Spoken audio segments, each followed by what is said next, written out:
I'm the deputy director, so it means I do everything the director hasn't the time or inclination to do, and a whole host of things that make no one day like any previous or future day.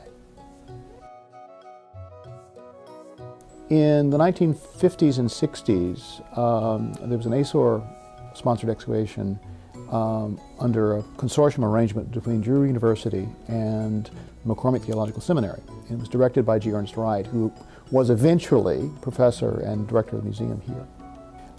In the end, the archives and these divisions of finds from the Shechem excavations were brought here. So we've become the primary repository.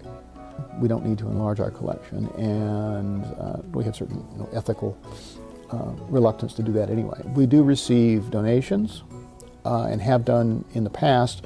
In one case, we were approached a couple of Halloweens ago by someone who said, "This is not a joke.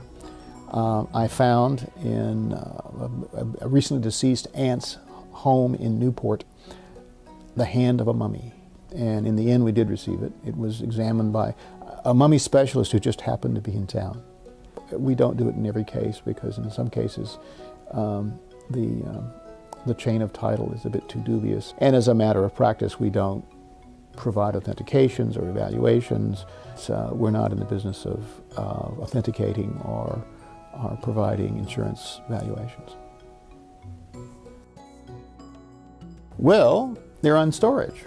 And contemporary museum practice is to display some small portion of a collection and to hold the rest in reserve, and often to rotate objects simply so that they're not exposed, especially objects that might be sensitive to light, so that they're not exposed continually.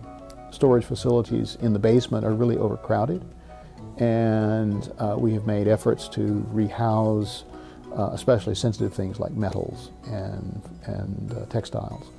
But we're literally in the middle of that process. We haven't nearly finished it. And by the time we're done, we're probably going to outgrow the space we have, because as we rehouse things properly, it inevitably increases the volume, because we can't crowd them together like this. We've got to individually handle them. The other thing that happens to museum objects when they're not on display is they often become objects for teaching and research. And especially the material brought into the museum in the interwar period from Nuzi and Samaria and Soviet Al-Qadim, and now also Shechem, because these are objects of known provenance with carefully controlled locations, both in terms of dating and spatial location. They can further investigation can be done using techniques that weren't even thought of when they were first dug up.